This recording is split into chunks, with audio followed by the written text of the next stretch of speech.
Oke, jazakillah khairan katsira.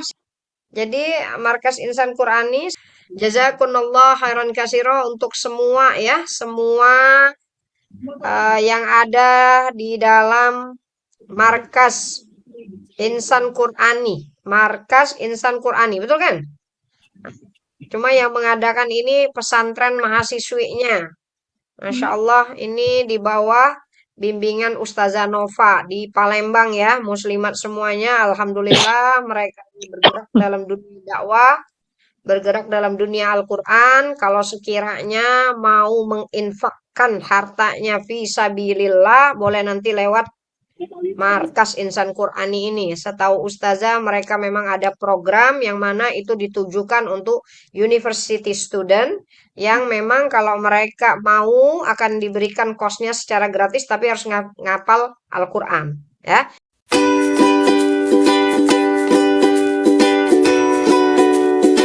Assalamualaikum warahmatullahi wabarakatuh. Saya Dina Junisya, staf Yayasan Markas Insan Qurani, mengajak semuanya untuk bergabung menjadi orang tua asuh para santri penghafal Quran.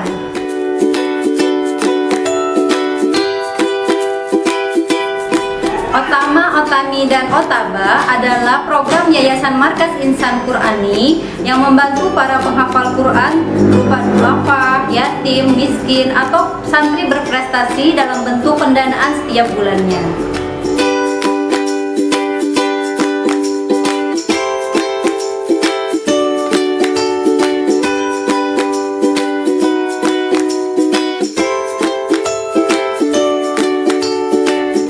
Mari berinvestasi akhirat bersama kami dengan bergabung menjadi orang tua asuh santri penghafal Quran. Assalamualaikum.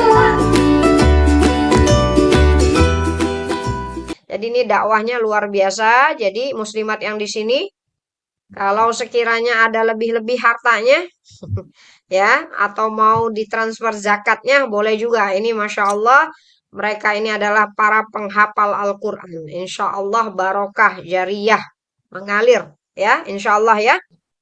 Insya Allah mudah-mudahan ada yang mau berinfak fi sabilillah ahlan wa sahlan nanti boleh langsung menghubungi Ustazah boleh nanti Ustazah akan teruskan kepada Ustazah Novanya atau mau langsung ke Ustazah Novanya juga boleh atau ke Markas Insan Quraninya boleh ya. Jadi alhamdulillah ini adalah dakwah ilal Quran yang harus kita support ya, yang harus kita support, yang harus kita uh, motivate, kita beri dukungannya insya Allah ya. Oke, itu sebagai pengantar Ustazah. Jazakumullah khairan katsira. Oke, kita mulai. A'udzubillahi minasyaitonirrajim. Bismillahirrahmanirrahim. Assalamualaikum warahmatullahi wabarakatuh. Waalaikumsalam warahmatullahi wabarakatuh. Alhamdulillahi rabbil alamin wa bihi nasta'in ala umurid dunya waddin wassalatu wassalamu ala asyrafil anbiya'i wal mursalin wa ala alihi wa sahbihi ajmain. Rabbi shrah li sadri wa yassir li amri wahlul 'uqdatam min lisani yafqahu qawli amma ba'du. Alhamdulillah puji syukur kehadirat Allah Subhanahu wa taala sampai saat ini Allah masih melimpahkan kita berbagai karunia dan nikmat tentu saja nikmat yang paling utama yang paling berharga yang kita syukuri pertama kali adalah Allah bagi kita nikmat iman. Kemudian Allah bagi kita nikmat Islam, kemudian Allah bagi kita nikmat sehat walafiat. Mudah-mudahan semua yang hadir di majelis ilmunya diberikan oleh Allah kesehatan jasmani dan rohani. Ustazah Nova ada, katanya sakit ya, sakit gigi. Ya, jadi mudah-mudahan yang sakit gigi, yang sakit mata, yang sakit kaki, mudah-mudahan disembuhkan Allah dengan wasilah tadabur Al-Quran. Ya, sepatutnya itu yang Markas Insan Quran itu sehat, insya Allah. Ya, insya Allah. Kalaupun sakit lah baksa tohur, insya Allah. Setiap sakit mesti ada hikmahnya. Semesti sakit ada hikmahnya. Mudah-mudahan menambah kesyukuran kita kepada Allah Subhanahu wa Ta'ala. Kalau selama ini sehat, ternyata Allah bagi sakit, tapi biasanya tidak lama. Masih lama lah sehatnya kan daripada sakitnya ya. Kita kalau sakit banyak sehatnya apa banyak sakitnya? banyak sehatnya. Banyak Makanya sehatnya, kalau Ustaz. kalau di sekolah itu kalau ada yang namanya absensi, mesti nanti sakitnya cuma beberapa hari kan? Oh, hadirnya full. Nah, selalunya seperti itu. Kalau Allah memberi cobaan, bukan lebih banyak cobaannya, lebih banyak nikmatnya daripada cobaannya. Ya, jadi insya Allah mudah-mudahan Allah sehatkan jasmani dan rohani siapapun di antara kita yang sakit saat ini insya Allah. Kemudian salawat serta salam kita berikan kepada Nabi besar Muhammad Sallallahu Alaihi Wasallam. Allahumma salli ala Sayyidina Muhammad wa ala ali Sayyidina Muhammad. Oke, alhamdulillah, masya Allah. Siang hari ini tadi Ustaz sebenarnya dari kampus ya. Jadi memang balik cuma untuk online. Ya, balik untuk online karena memang pada asar Ustazah ada kelas lagi tapi offline. Jadi memang harus sampai ke rumah untuk ganti baju ya. Jadi alhamdulillah diselingi dengan aktivitas kita. Mudah-mudahan insya Allah semua apa yang kita lakukan ini mendatangkan keberkahan ya. Insya Allah adik-adik juga semua yang di sini Ustazah yakin waktunya juga sudah padat karena alhamdulillah dunianya sudah hampir sembuh. Bahkan di beberapa titik sudah seperti tidak ada corona lagi ya. Jadi memang di mana-mana sekarang offline. Saya yakin juga ini MIQ ya, Majelis Insan Markas Insan Quran ini juga pun sudah offline ya. Tapi alhamdulillah hatinya sudah Ustazah ikat. Jadi tetap mau online. Ya nggak? Ya, tergantung Ustazah Novanya. Kalau Ustazah Novanya hatinya masih terikat ke Ustazah berarti tetap ada online-nya. Ya, kalau ada ganti nanti dia cari ustazah yang offline. Ya, jadi alhamdulillah mau dengan ustazah atau dengan ustazah lain tidak ada masalah. Yang terpenting tuh ilmunya. Ustazah berdoa kepada Allah dihadirkan ustazah, ustadz yang berkualitas dari segi keilmuan, dari segi keikhlasan. Nah, ya. Jadi mudah-mudahan karena anak-anak ini sudah ada tuh yang ada tulisan PESMI tuh lihat tuh udah siap itu dengan mejanya masing-masing ya. Sudah makan siang? Sudah belum? Semuanya itu. Nah, jadi kalau sudah makan siang insya Allah nggak ngantuk ya. Atau kalau tambah makan siang terus tambah ngantuk tuh. Ya, mudah-mudahan kalau sudah makan siang jangan sampai juga nanti lama-lama karena kekenyangan lalu ngantuk ya. Jadi insya Allah mudah-mudahan ya, mudah-mudahan insya Allah senantiasa diberi oleh Allah kekuatan, kemudahan dalam memperjuangkan juga agama Allah melalui syiar Al-Quran. Ya, jadi insya Allah kita akan mulai Ustazah coba untuk share slide-nya ya. Jadi memang kita nggak akan bisa lama sebelum pas jam 3 lah ya. Lebih jam 3 mungkin sudah akan siap-siap ya, insya Allah. Oke. Jadi surat At-Takatsur tadi sudah dibacakan. Semua rata-rata sudah hafal ya. Udah hafal belum? Surat At-Takatsur. Ada yang belum hafal? Surat At-Takatsur. Artinya juga sudah hafal ya. Oke. Ustazah mulai dulu pengantarnya ya. Jadi kalau bicara tentang surat At-Takasur ini sebenarnya teguran keras dari Allah. Benar nggak? Allah katakan Alhaakumut Takatsur. Coba lihat. Alhaakumut Takatsur tadi diartiin apa? Berbangga-bangga dalam memperbanyak dunia telah melalaikan kamu. Alhaakum itu telah melalaikan kamu berbanyak-banyak urusan dunia. Nah, perhatikan. Jadi kita kalau baca ayat ini, baca surat ini yang namanya suratnya diawali dengan teguran keras dari Allah. Berarti Allah melihat bahwa ketika kita memperbanyak dunia, berlomba-lomba untuk membanyak-banyak dunia, ternyata kita ini melupakan akhirat. Kalau banyak-banyak dunia, terus juga akhiratnya nggak dilupakan, insya Allah tak akan ditegur Allah nggak? Misalnya memperbanyak dunia, oh ustazah, ana sibuk cari harta. Siang malam cari harta. Tapi kalau hartanya digunakan infak fisabilillah. Kalau hartanya digunakan untuk Allah, Allah nggak akan tegur. Silakan banyak. Kalau ternyata banyaknya boleh buka maaf tahfiz. Silakan banyak kalau ternyata hartanya memang dibuat untuk dakwah. Ini nanti banyak sedikit saja yang diinfakkan fisabilillah. Yang lain-lainnya buat apa? Buat menyamankan dirinya. Buat rumahnya tambah besar, tambah nikmat, tambah nanti nggak ingin mati.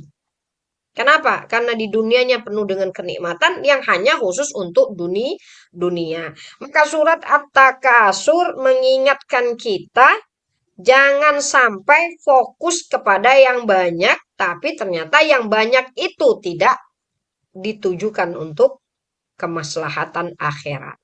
Ya, jadi kalau kita akan katakan alhaakumut takasur itu adalah teguran Allah karena kita memilih dunia lebih besar daripada akhirat. Bab-bab dunia dan akhirat ini biasanya timpang nggak? Ya, bab-bab dunia sama akhirat ini timpang nggak kita lihat? Ustazah kasih analogi aja yang sekarang Ustazah ada ya. Di mana-mana university, kalau sudah yang namanya Fakultas Agama Islam, paling sedikit nggak minatnya?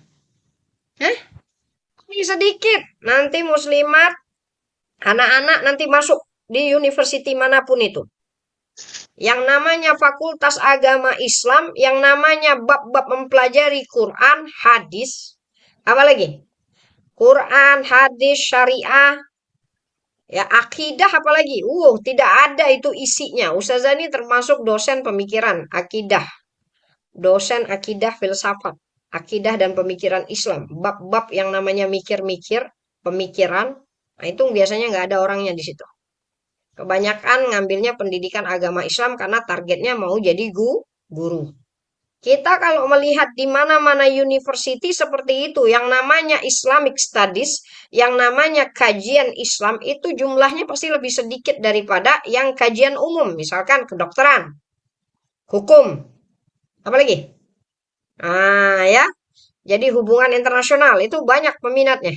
Jadi kalau yang namanya urusan-urusan dunia, belajar kemudian dapat kerja dunia itu banyak peminatnya. Tapi kalau yang namanya belajar untuk urusan akhirat sedikit peminatnya. Ini berarti menandakan kepada kita nggak bahwa manusia itu lebih melebihkan dunia daripada akhirat.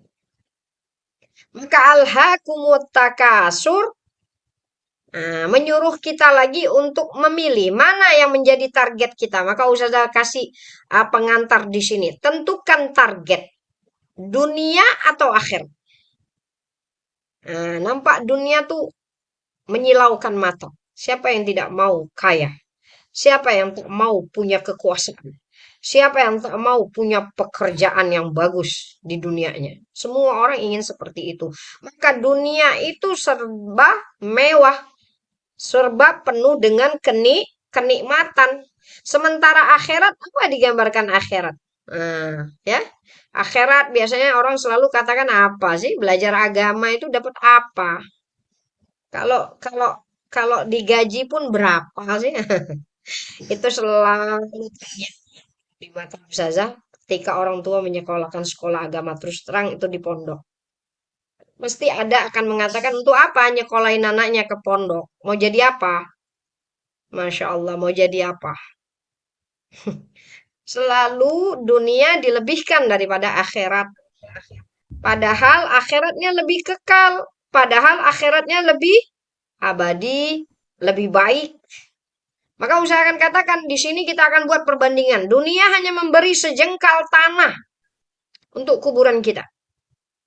Sementara akhirat memberi surga yang luasnya selangit dan bumi. Perhatikan, semua orang yang disibukkan dengan dunia. Apa yang diberikan dunia kalau kita meninggal dunia? Apa yang diberikan dunia? Boleh bawa ke kuburan, rumahnya yang megah tuh, yang bagus itu. Boleh dibawa tak ke kuburan, hartanya yang banyak? Nggak boleh. Yang dibawa apa? Kain kafannya. Nah, kita sekaya apapun di dunia, meninggal dunia hanya bawa kain kafan. Jadi sibuk bertahun-tahun seumur hidup mencari dunia. Apa yang diberi dunia kalau kita meninggal dunia? Cuma sejengkal tanah dan kain kapan. Tapi apa yang diberikan akhirat? Nah, tetapi kalau dunianya difokuskan ke akhirat, segala kerja dunianya untuk akhirat, maka apa yang diberikan akhirat? Wasari'u ila magfiratin min rabbikum wa jannatin arduhas samawati wal ardh. Bersegeralah menuju ampunan Allah. Ampunan Allah pasti akhirat. Orang yang bermuhasabah diri, orang yang banyak beristighfar, orang yang benar-benar melakukan kebaikan di dunia hanya targetnya Allah. Maka Masya Allah, Allah katakan wasari'u ila magfiratin min rabbikum wa jannatin. Orang-orang yang mengharapkan akhirat, maka Allah akan bagi surga. Yang mana surga itu seluas langit dan bumi. Dunia memberi sejengkal tanah untuk kuburan kita dengan kain kapan. Sementara akhirat memberi kita surga seluas langit dan bumi. Kalau orang yang berakal, pilih yang mana? Pilih yang mana? Mau sejengkal tanah atau seluas langit dan bumi? Masya Allah. Ini yang selalu kita akan katakan. Ya, jadi kalau mencari dunia, fokus ke dunia saja, hanya membesarkan dunianya, membuat rumahnya bagus, kendaraannya bagus, semuanya oke, makanannya oke, minumannya oke, semuanya oke. Tetapi kalau dilihat mana kerja akhiratnya, Allahu a'lam bishawab. Sholatnya biasa saja. Sholat 10 tahun yang lalu sampai sekarang sama aja kualitasnya. Nggak ada pertambahan sedikit pun. Nggak tambah khusyuk, nggak tambah bertambah jumlahnya. Pengetahuan tentang agamanya dari 10 tahun yang lalu, 20 tahun yang lalu sampai sekarang tidak sama. Sama aja. Ya. Amal akhiratnya juga begitu, sama saja 20 tahun yang lalu, 10 tahun yang lalu seperti itu juga. Maka kita akan katakan merugi hidup yang seperti ini, ya. Maka dengan terkasur kita diingatkan Allah. Barang siapa yang menjadikan akhirat sebagai obsesinya, obsesi itu target utama. Siapa yang menjadikan akhirat itu adalah tujuan hidupnya, niscaya Allah akan melancarkan semua urusannya. Nampaknya saja ahli akhirat itu tak punya di dunia ya. Nah, ahli akhirat tuh macam nampaknya sederhana aja. Taklah banyak-banyak sangat. Tengok dengan Rasulullah. Rasulullah punya apa dunia? Rasulullah punya mobil kereta mewah kah? Rasulullah punya rumah bertingkat kah? Rumah luas kah? Insya Allah. Tapi Rasulullah kaya. Rasulullah kaya. Ya, jadi kita akan katakan, Masya Allah, siapa yang menjadikan akhirat sebagai obsesinya, sebagai target tujuannya, semuanya diarahkan kepada Allah, kerjanya untuk Allah, kerjanya untuk akhirat, dia melakukan kerja dunia, tapi di balik kerja dunianya adalah akhirat, niscaya Allah akan melancarkan semua urusannya. Berarti Allah mudahkan semua urusannya. Semua urusannya Allah mudahkan. Kalau dia belum berkeluarga, Allah mudahkan urusan cari jodohnya. Kalau memang targetnya akhirat. Kalau dia sedang menuntut ilmu, Allah mudahkan proses belajarnya sampai khotam. Kalau dia sudah khotam ingin bekerja, Allah berikan pekerjaan yang terbaik, yang terindah. Masya Allah, orang yang menjadikan akhirat tujuan hidupnya tidak pernah Allah tinggalkan. Nggak ada ceritanya orang yang menargetkan akhirat itu fakir di dunia. Ananda nih yang belajar. Jangan sampai terpengaruh perkataan orang. Itu ngapal Quran dapat apa? Siapa yang mau dengan Quran? Masya Allah, biar saja. Allah kita Tuhan yang maha kaya. Jangan takut. Belajar karena Allah. Insya Allah, Allah sendiri yang akan bukakan rezeki untuk kita. Allah akan pilihkan kita jodoh terbaik. Misalkan niatnya untuk Allah. Semua. Jangan takut. Karena usaha sudah melewati itu semua. Dulu bekerja, dulu semua belajarnya agama-agama, orang-orang mengecilkan biar saja. Tapi Alhamdulillah Allah beri kecukupan. Ini yang kita akan katakan, Masya Allah, harta yang sesungguhnya itu bukan di banyaknya. Harta yang sesungguhnya adalah dalam perasaan qanaah. Kita merasa cukup dengan semua yang diberikan oleh Allah. Itu kan harta yang sesungguhnya. Ada orang yang banyak tapi rakus. Setiap saat mau, harta orang lain pun diambil.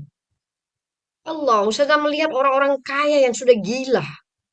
Kurang apa dia dari dunia ini? Tapi masih juga mengambil uang rakyatnya kan? Tapi kita tadi yang punya cuma satu rumah, cukup-cukup saja rumahnya. Bahkan rumahnya berbagi untuk dakwah.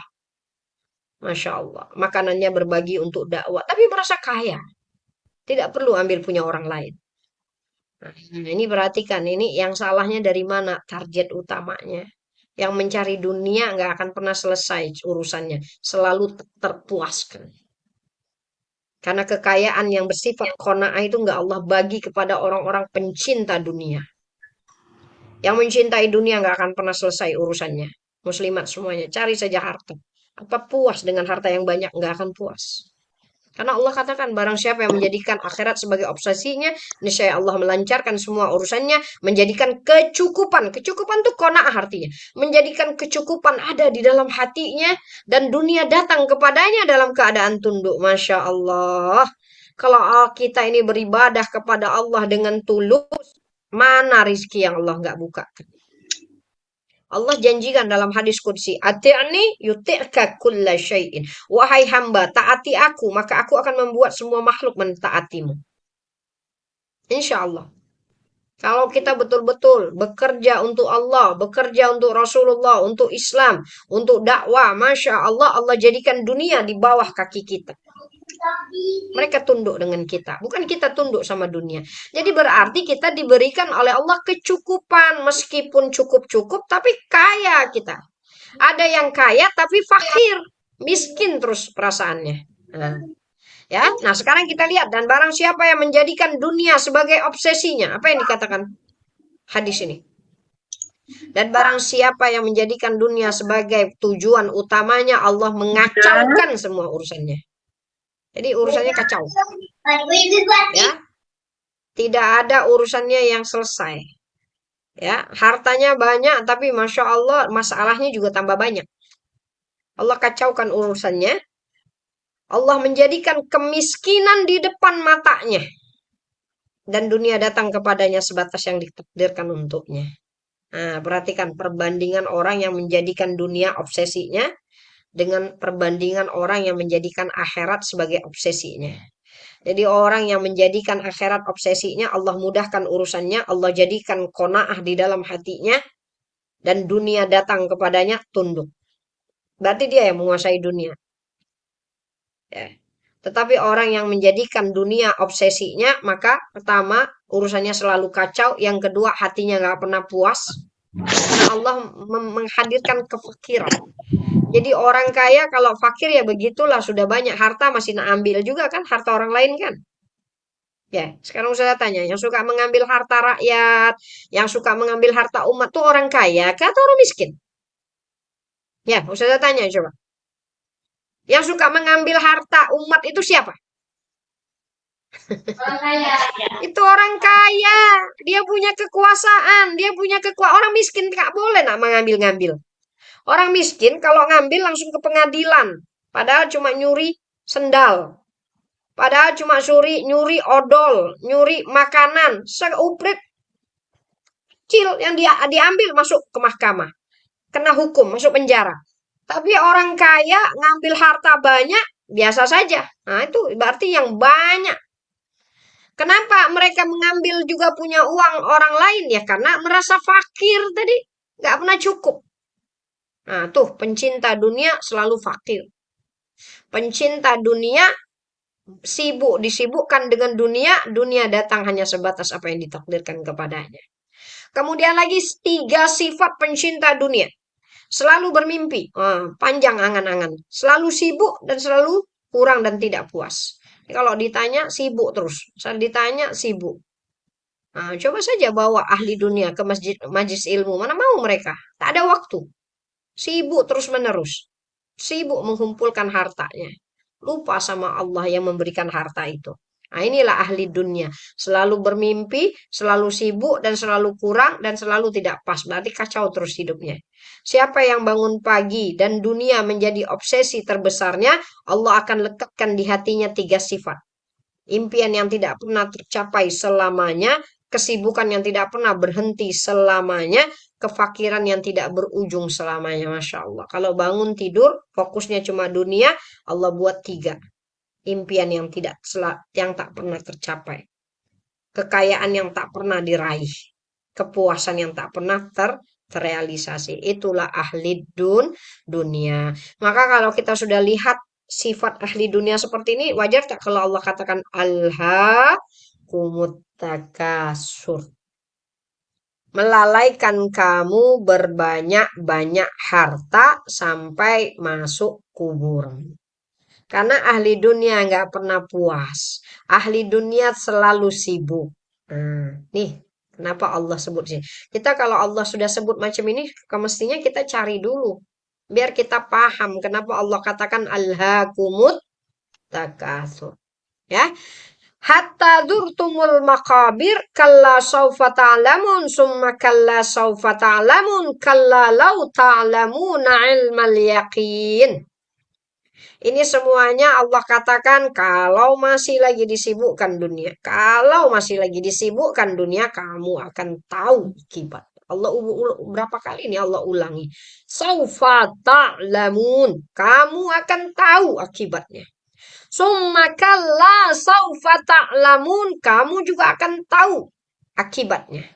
Kalla lau ta'lamuna ilmal yakin. Maka berarti nanti kita katakan pengetahuan ini, ya, keyakinan ini nanti kita akan jelaskan kenapa Allah sebut sampai 3 kali. Ta'lamun, ta'lamun, ta'lamun. Kenapa? Allah katakan kamu akan tahu, kamu akan tahu, kamu akan tahu. Nanti kita jelaskan setelah nanti kita masuk ke dalam ayatnya ya. Jadi berarti ayat ini sebenarnya simpel sekali, cuma mengingatkan kita yang berbanyak-banyak dengan dunia, kemudian lupa akhirat. Kemudian juga ayat ini mengajak kita untuk memikirkan akhiratnya. Summa latarawunnal jahim, summa latarawunnaha ainal yakin. Al jahim itu kan milik akhirat. Al jahim itu artinya neraka. Maka Allah langsung sebut neraka itu untuk mengingatkan kita bahwa kalau kelalaiannya masih diteruskan, masih juga tidak fokus kepada akhirat, hanya berpikir dunia, dunia, dunia, hanya memperbesar dunia, maka Allah katakan al-jahim akan menunggu. Nerakanya akan menunggu ya. Jadi ini yang kita lihat sekali lewat dari ayat ini. Maka kita masuk poin inti daripada kita mulai dulu dari asbabun nuzul. Kita pengantar surat dulu ya. Oke, surat At-Takasur ini jumlahnya berapa? Tadi dibaca 8 ayat. Ya, betul nggak? 8 ayat ya. Surat At-Takasur 8 ayat. Dia diturunkan di mana? Makkiyah atau Madaniyah? Kira-kira kalau ayatnya telah melalaikan kamu berbanyak-banyak dunia. Kira-kira ini ayat ini Allah tujukan untuk ahli Mekah atau ahli Madinah? Ya? Ahli Mekah atau ahli Madinah? Ayat ini boleh dua-dua ya, boleh dua-dua. Jadi ada sebagian mufassir mengatakan surah At-Takasur ini diturunkan di Mekah. Ada sebagian mufassir mengatakan surat At-Takasur ini diturunkan di Madinah. Asbabun nuzulnya apa? Nah, asbabun nuzulnya kan tadi diawali dengan kata-kata alhaakumut takasur. Sebentar ya. Sebentar.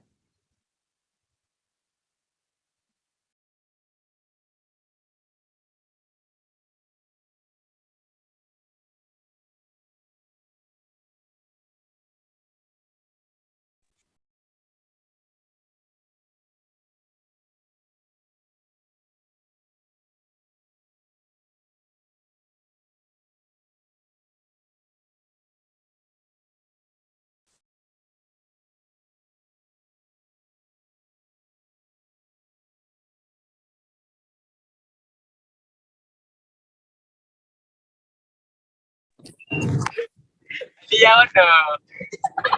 Lu nama dia.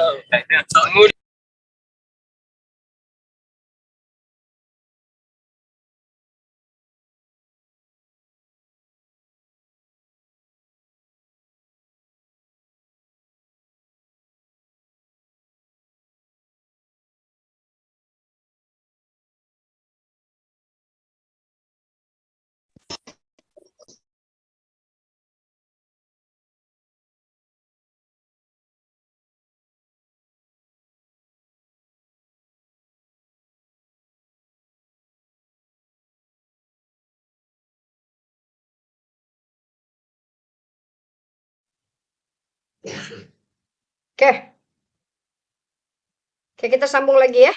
Jadi tadi kita lihat Allah pertama kali menegur kita karena kita berbajak banyak dunia dan kita tahu betul sifat ahli dunia tadi sudah usah sebutkan ya.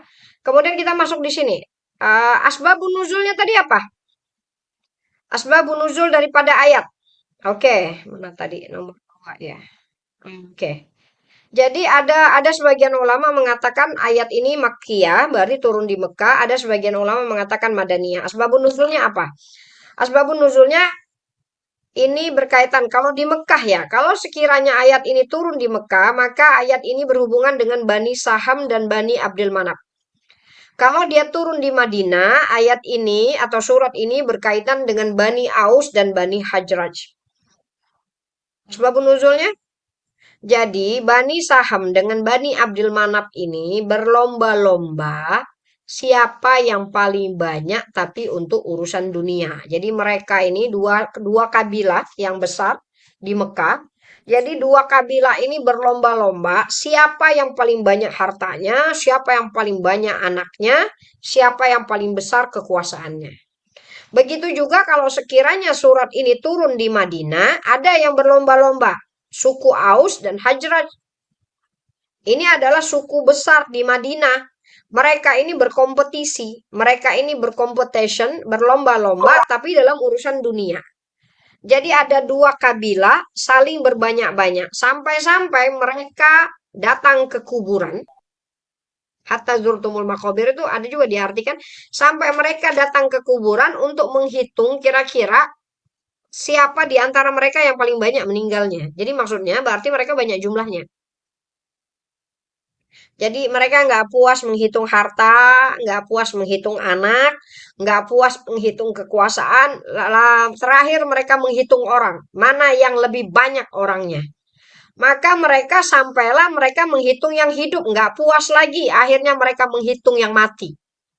Nanti kan, mereka masuk ke kuburan cuma untuk menghitung mana yang lebih banyak. Nah, ya, kalau kita lihat di sini kan Bani Saham dan Bani Abdul Manaf, mereka berlomba-lomba mana yang lebih banyak, Bani Saham atau Bani Abdul Manaf. Kalau di Madinah suku Aus dan Al-Hajraj. Nah, ya, jadi ketika mereka berlomba-lomba untuk banyak-banyak, maka turunlah ayat ini Alhaakumut Takatsur. Berlomba-lomba, lomba-lomba, lomba-lomba, lupa, terus mati. Nah, ini yang Allah tegur di dalam Al-Quran. Kemudian kalau kita bicara ada nggak keistimewaan surat ini? Nah, ini Ustazah cantumkan ada dua referensi yang berkaitan dengan keistimewaan surat. Jadi di dalam kitab namanya Ad-Dur Al-Mansur. Ani bin Umar dalam di hadis diriwayatkan Ibnu Umar, qala Rasulullah SAW. Rasulullah SAW berkata atau bersabda, ala yastati'u ahadukum ayyaqra'a alfa ayatin kulla yaumin? Adakah di antara kamu yang mampu membaca 1000 ayat setiap malam? Mampu nggak? 1000 ayat. Kalau 1000 ayat tuh hitungannya jadi berapa juz tuh setiap malam tuh? Hah? Ayat yang paling panjang surah Al-Baqarah ya, 286. Jadi Rasulullah tantang para sahabat. Kira-kira ada yang mampu nggak? 1000 ayat dibaca setiap malam. Berarti ini tantangannya luar biasa. Ya. Kalau Al-Baqarah aja menjadi surat terpanjang 280 berarti 300 ya. 300, 600, 900 jadi 1000 ayat itu boleh jadi 4 surat yang di depan itu Al-Baqarah, Ali Imran, An-Nisa ya. Masya Allah, boleh nggak dibaca itu satu malam? Setiap malam 1000 ayat. Maka para sahabat berkata, alfa ayah ya Rasulullah. Siapa yang mampu wahai Rasulullah membaca 1000 ayat tiap malam? Bukan semalaman ya, kalau semalaman mungkin. Tiap malam. Maka Rasulullah katakan, ama yastati'u ahadukum ayyaqra'a alhaakumut takasur? Apakah kamu tidak mampu untuk membaca alhaakumut takasur setiap malam? Jadi ayat ini ingin menunjukkan bahwa alhaakumut takasur ini nilainya 1000 ayat di dalam Al-Qur'an. Ya, menyamai nilainya. Sekarang Ustazah tanya, kenapa surat At-Takasur dikatakan menyamai 1000 ayat? Ustazah mau tanya, berapa banyak peringatan Allah di dalam Al-Quran yang berkaitan dengan berbanyak-banyak ini? Banyak tak? Banyak. Yang bicara tentang akibat mementingkan dunia bukan hanya takasur. Yang kedua, surah At-Takasur bicara tentang hari kiamat nggak tadi? Kalla saufa ta'lamun summa kalla saufa ta'lamun kalla law ta'lamuna ilmal yakin la tarawunnal jahim. Pembahasan hari kiamat itu di Al-Quran banyak pembahasannya. Maka seolah-olah Rasulullah ingin mengatakan pembahasan surat At-Takasur ini itu menyamai 100 ayat daripada Al-Qur'annya. Berarti banyak sekali ayat-ayat Al-Qur'an yang mengingatkan kita tentang hari kiamat. Banyak sekali ayat-ayat Al-Qur'an yang mengingatkan kita tentang nikmat. La tarawun summa latus'alunna yauma idzin anin naim. Kamu nanti di akhir kamu akan ditanya untuk semua kenikmatan yang kamu ambil. Maka pembicaraan tentang hisab, pembicaraan tentang hari kiamat, pembicaraan tentang manusia yang melalaikan akhirat hanya mencari dunia itu banyak disebutkan di dalam Al-Quran. Makanya nilai surat At-Takasur sama senilai 1000 ayat. Iya. Nah, 1000 ayat. Bukan berarti takasur itu lalu kita baca terus apa ya, kita nggak usah lagi baca Qurannya, tidak. Nilai dari takasur itu menyamai 1000 ayat. Berarti pentingnya pembahasan dalam surat At-Takasur sehingga Rasulullah mengatakan nilai At-Takasur sama senilai dengan 1000 ayat. Yang kedua, dalam kitab Bustanul Wa'izin dari Sayyidah Zainab binti Jahas anin Nabi SAW annahu qala annahu qala idza qara'a al-qari'u alhaakum takasur yadda'i fi malakutis samawat muaddiyas syukur lillah. Siapa yang membaca surah At-Takasur maka di malakutis sama, ya, di alam malakutnya dia terhitung hamba yang bersyukur. Jadi ini juga termasuk nilai ya. Jadi siapapun di antara kita yang perhatian dengan surat At-Takasur, maka dia pasti akan merasa dirinya harus melebihkan akhirat. Dan ketika dia melebihkan akhirat, kemudian dia ingat kiamat, kemudian dia tahu semua apa yang ada di dunia dipertanggungjawabkan kelak di hari kiamat, maka dia dianggap sudah termasuk orang yang bersyukur.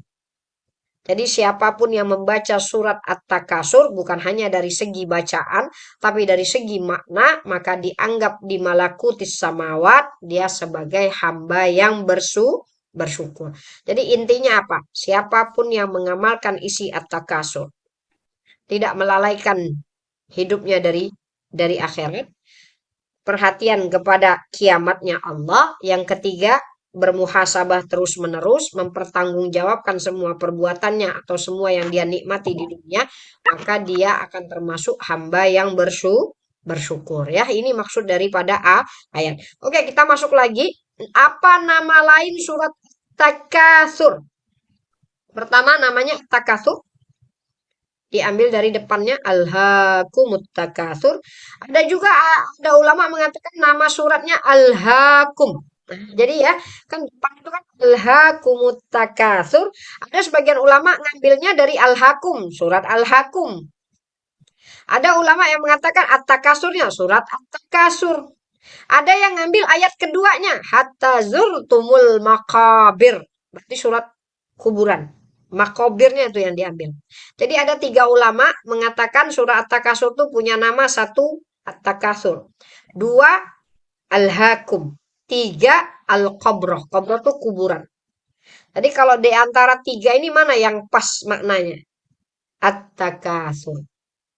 At-Takasur, berbanyak-banyak dengan dunia. Ya, jadi ada 3 nama daripada surat At-Takasur. Kita masuk lagi. Apa poin inti dari surat At-Takasur? Oh enggak, ini hubungannya dengan ayat. Kita sudah pernah bahas surat Al-Asr kan? Iya tak? Masih ingat nggak? Masih ingat nggak? Ini markas Insan Quran ini sudah dapat tadabbur surah Al-Asr kan? Oke. Kita kalau lihat surah Al-Asr nih di mana? Di sini ya. Surat Al-Asr nih di sini nih. Coba perhatikan surah Al-Asr posisinya ya. Surah Al-Asr ini kan bicara tentang kerugian. Wal 'asr innal insana lafi khusr. Demi waktu, sesungguhnya manusia dalam kerugian. Ya, surah Al-Asr bicara tentang kerugian. Perhatikan. Ternyata bukan hanya surah Al-Asr yang bicara tentang kerugian. Sebelum surat Al-Asr, At-Takasur bicara tentang kerugian karena dia sebut Al-Hakum, telah melalaikan kamu. Berarti rugi nggak? Orang yang lalai itu rugi nggak? Rugi. Al-Quran datang mengingatkan. Nah, kalau nggak bersentuhan dengan Al-Quran, maka lalai terus. Tapi kalau sama Al-Quran, insya Allah diingatkan. Maka ini kan Allah mengingatkan kita. Maka kalau yang terlalu disibukkan dengan dunia, dialihkan. Jangan terlalu sibuk dengan dunia. Ya, jadi kita akan katakan surat Al-Asr bicara tentang kerugian. Ternyata sebelum surat Al-Asr bicara tentang kerugian. Sesudah surat Al-Asr juga bicara tentang kerugian. Lihat. Wailul likulli humazatil lumazah. Celakalah pengumpat dan pencela. Berarti kalau Allah memulai dari kata wailun, kerugian. Kalau Allah memulai dari kata al-hakum, kerugian. Surah Al-Asr bicara tentang kerugian. Nah, perhatikan. Bicara tentang waktu. Allah kata setiap bicara tentang waktu pasti rugi. Ternyata kerugian dalam surah Al-Asr didahului oleh kerugian juga. Setelah surat Al-Asr bicara juga kerugian. Jadi berarti kita mau katakan surah Al-Asr ini diapit oleh dua kerugian. Sekarang aku sudah tanya, surah Al-Asr tuh bicara tentang kerugian apa? Masa, Apa yang rugi? masa, Apa yang rugi dalam surah Al-Asr? Waktu. masa. Kita tanya, rugi waktu tuh kerugian terbesar nggak? Ya. Ya, rugi waktu. Mana yang lebih ini? Rugi waktu apa rugi harta? Waktu. Lebih baik kehilangan waktu apa kehilangan harta? Mana yang lebih besar? Kehilangan waktu apa kehilangan harta? Kalau jawabnya, Ustazah, bagi saya kehilangan waktu lebih besar daripada kehilangan harta, berarti udah jadi orang kaya. Iya, benar. Orang yang hatian dengan waktu, dia kalau cari harta pasti kaya. Orang yang perhatian dengan waktu, dia kalau cari ilmu pasti berilmu. Bisa dipastikan. Orang berilmu itu yang paling penting dia menghargai waktu. Makanya belajarnya sedikit. Berapa tahun nanti belajar di mahaf? Cuma 2 tahun Ustazah. Masya Allah. Tapi sudah menghafaz Al-Quran, sudah menghafaz tafsir, sudah menghafaz hadis. Masya Allah. Cuma 2 tahun belajar. Tapi bagaimana ilmunya luar biasa. Karena dia menghargai waktu. Coba tanya lagi. Ada satu student. Berapa tahun belajar? 5 tahun. Dapat apa? Quran saja tak hafal. Oh, ternyata tidak menghargai waktu. Orang semua ngapal, dia santai-santai tidur. Nah, tuh perhatikan. Waktu itu lebih berharga dari harta. Waktu itu lebih berharga dari segalanya. Maka kehilangan waktu sebenarnya kehilangan yang luar biasa. Sekarang muslimat semuanya berapa umurnya? Tanya sama diri berapa umurnya?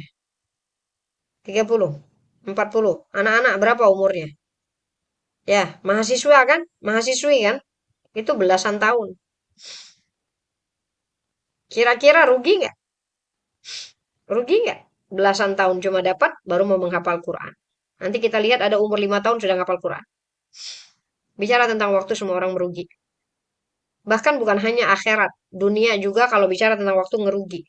Ada orang usianya 17 tahun tapi sudah buat perusahaan besar. Ada orang usianya 50 tahun ngurus rumah saja nggak selesai-selesai. Masya Allah. Innal insana lafi khusr wal 'asr.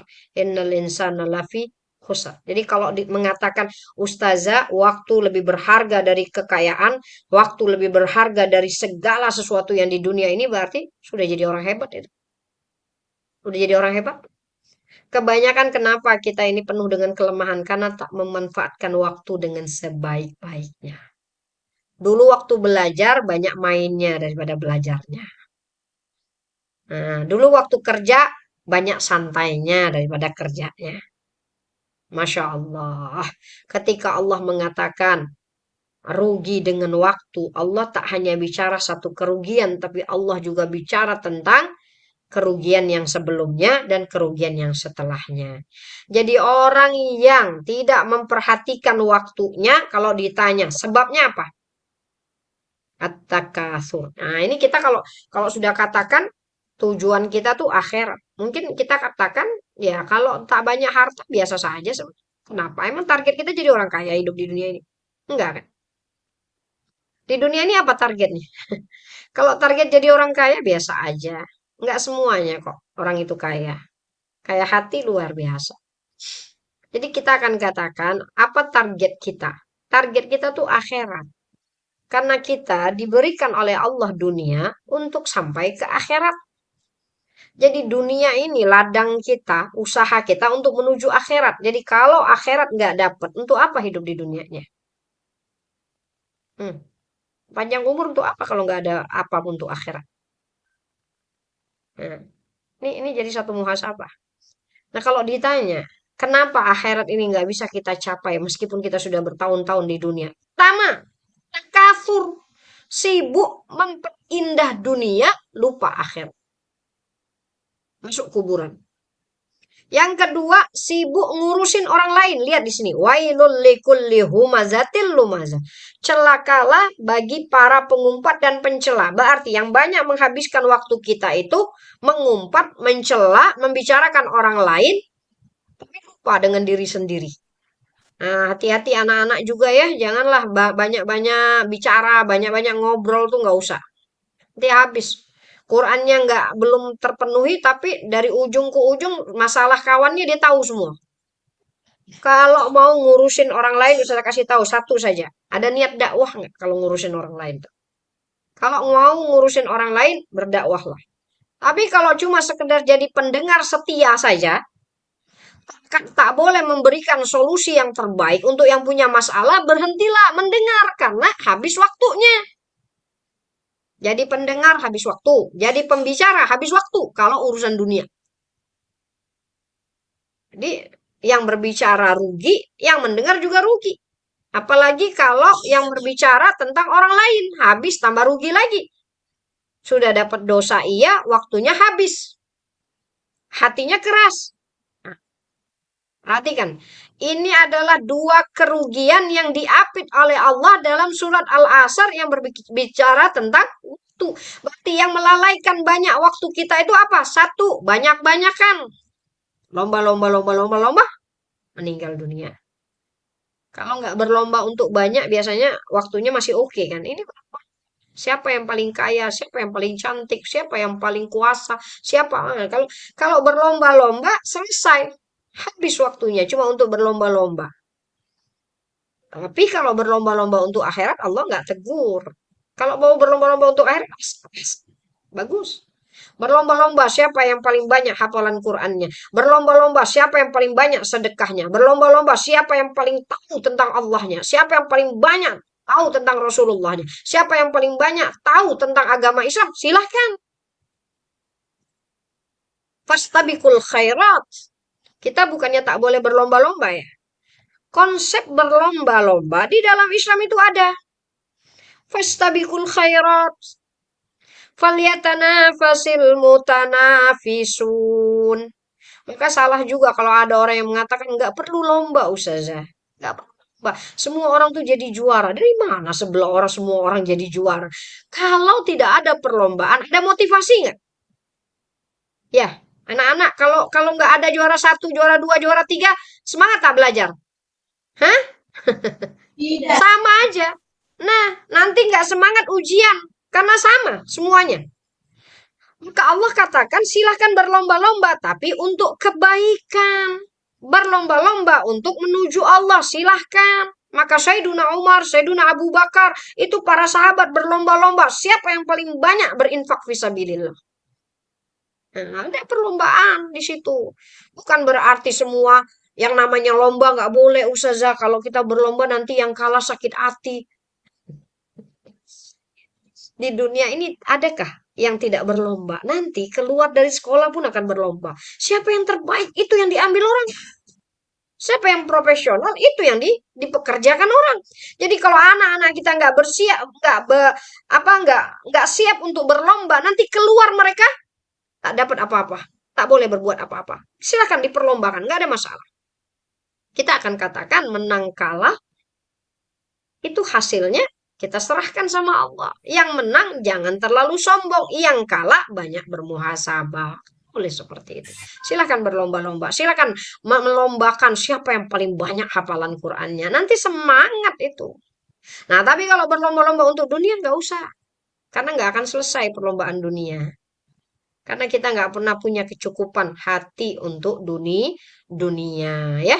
Jadi ini yang kita akan katakan. Jadi melalaikan, makanya surat Al-Asr diapit dengan surat At-Takasur dengan Al-Humazah. Nah, kalau misalnya kita katakan masih juga tidak perhatian dengan waktu, maka dia ada ayatnya bersusun nih. Mulai dari Qari'ah, Takasur, Al-Asr dengan Humazah.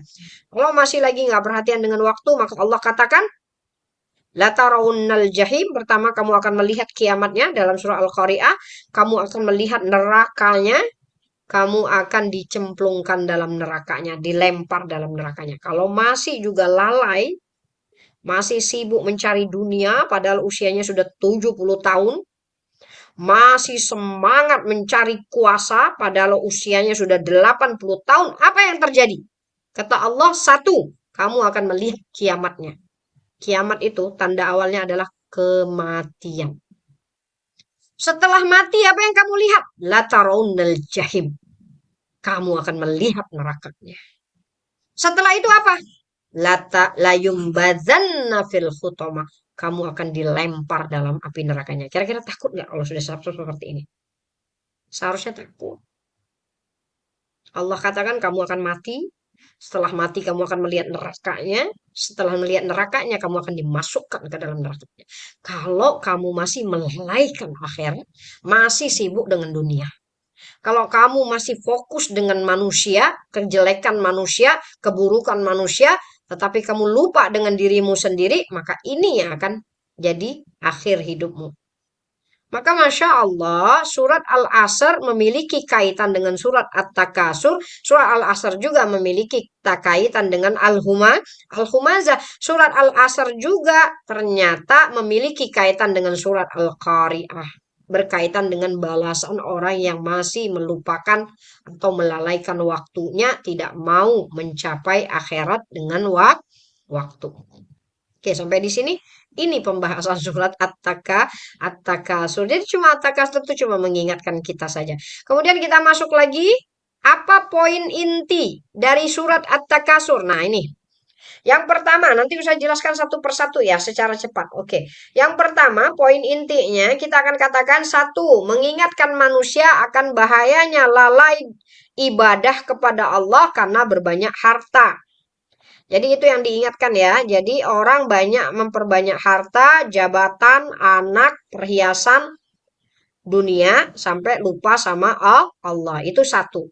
Yang kedua, surat At-Takasur juga mengingatkan kita bahwa rohani dan jasmani itu harus seimbang. Begini, anggap saja kalau bicara tentang akhirat dia berarti rohani, ya kan? Masalah ruh. Sementara kalau bicara tentang dunia, dia lebih kepada jasmani. Maka Allah ingin katakan, jangan sampai melebihkan jasmani daripada rohani. Jangan sampai melebihkan dunia daripada akhirat. Ya, oke. Yang ketiga, nah tadi kan ada kata-kata banyak ya. Kata-katanya apa? La tarawun kalla saufa ta'lamun, summa kalla saufa ta'lamun, kalla law ta'lamuna ilmal yaqin, la tarawunnal jahim. Nah, ini kan berarti Allah bicaranya cuma sebenarnya pengennya Allah cuma apa? Kamu akan melihat akibatmu. Kalau masih nggak perhatian lagi dengan akhirat, kamu akan melihat akibatnya. Tapi Allah mengatakan melihat akibat tuh berapa ayat? 1, 2, 3, 4, 5 ayat. Cuma untuk mengatakan kamu akan lihat akibatnya. Jadi ini berarti warningnya nih bukan lagi warning yang biasa. Jadi ibaratnya begini nih, anak-anak kalau sudah gurunya mengatakan harus ngapal, 1, harus ngapal. Kalau saya sampai 5 kali, nah itu peringatan keras itu. Karena dilihatnya 1 kali disuruh masih juga santai, 2 kali disuruh masih juga nggak pegang Qurannya, masih ngobrol, 3 kali disuruh. Coba saja kalau 5 kali disuruh. Jadi ini juga apa yang dikatakan Allah. Kamu masih berbanyak dunia, ini sudah sampai 1, 2, 3, 4, 5, 6 bahkan. Allah warning kita. Nah, ya, jadi berarti ini ayat ini memang meminta kita untuk benar-benar bermuhasabah. Kemudian di sini dikatakan melihat jahim, melihat neraka itu dengan 1, ilmu yakin, 2, ain yakin, 3, hakul yakin. Kan tadi Allah katakan kalau kamu masih nggak perhatian dengan waktumu, kamu juga masih melalaikan akhiratmu, maka kata Allah kamu akan melihat nerakanya. Pertama ilmumu dulu yang sampai, yang kedua matamu akan melihatnya, yang ketiga baru hakul yakin, baru kamu benar-benar melihat.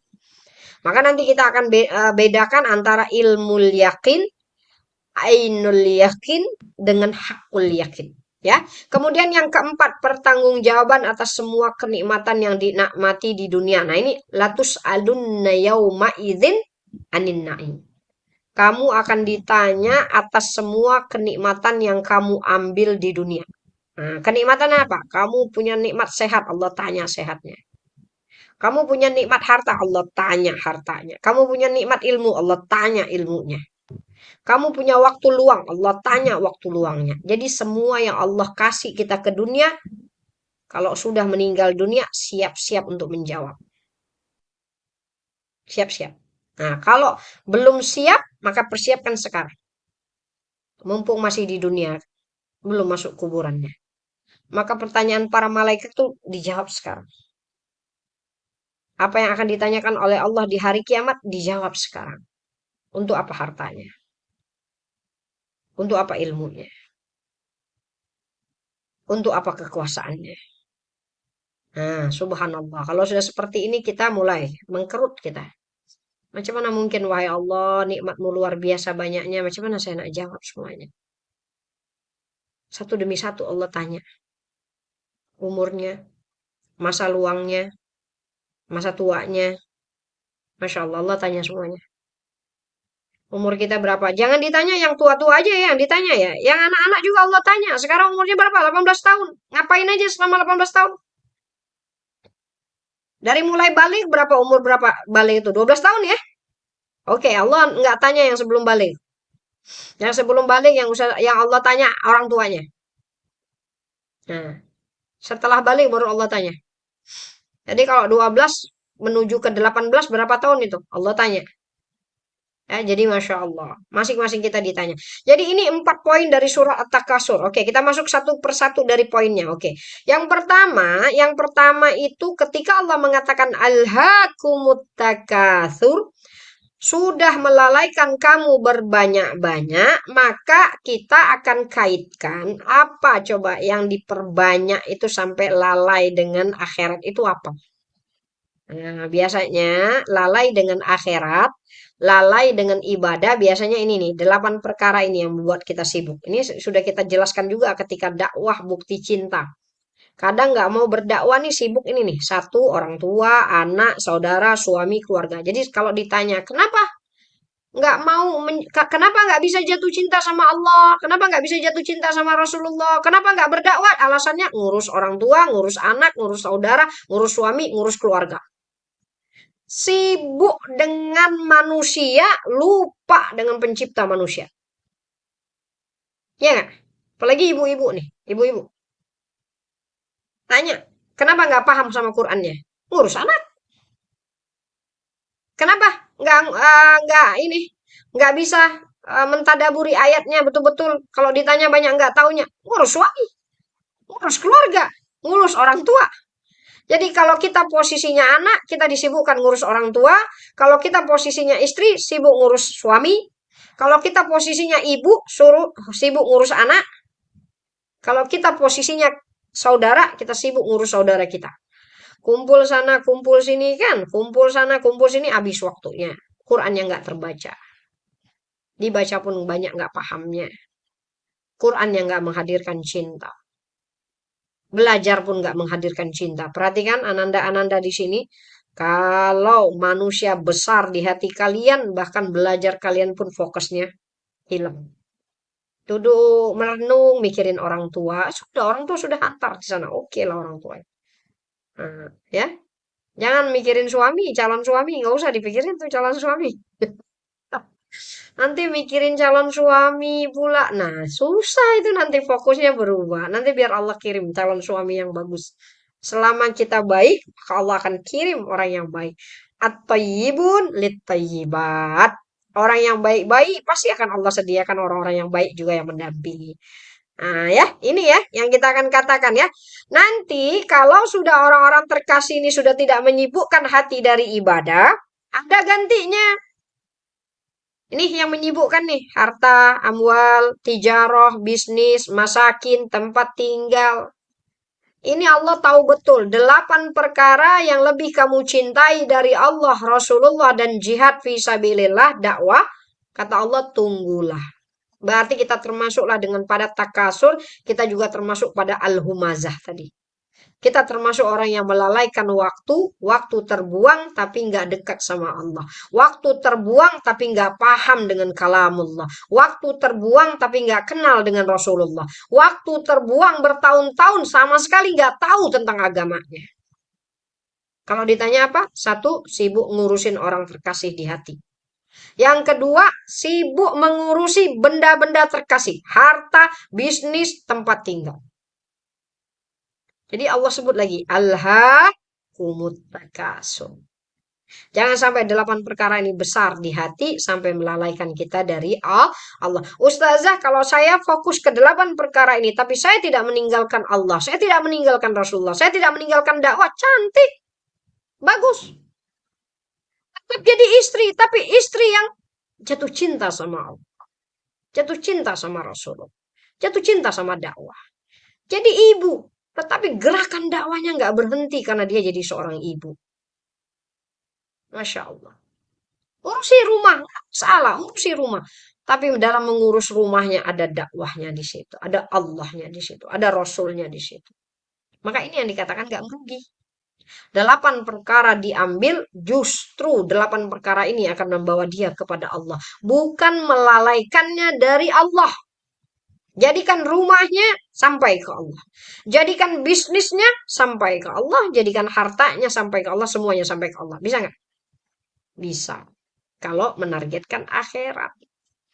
Yang kedua tadi ya. Fokus yang kedua. Apa pembahasan surat At-Takasur?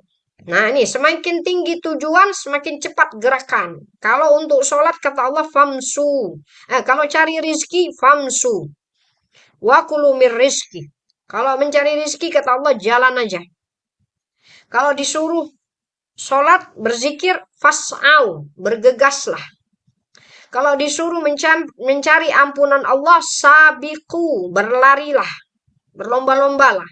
Kalau menuju Allah berlarilah sekencang-kencangnya. Nah ini target kita ya. Kalau disuruh, kalau cuma cari rizki nggak usah berlari kencang-kencang sangat. Nggak semestinya juga harus banyak-banyak sangat itu hal. Kalau disuruh sholat, disuruh zikir, maka jalannya cepat dikit. Kalau disuruh mencari ampunan Allah, jangan jalan tapi lari. Kalau sudah disuruh kembali sama Allah, larinya yang kencang. Maka kalau bicara tentang waktu, larilah kencang-kencang. Apalagi kalau umurnya di atas 40. Yang usia 40, jangan jalan santai. Sudah nggak lama lagi hidupnya di dunia. Kalau yang adik-adik ini boleh nggak jalan santai? Usah saya kasih tahu. Kadang ajal nggak mengikut umur. Terkadang yang tua justru lama hidupnya.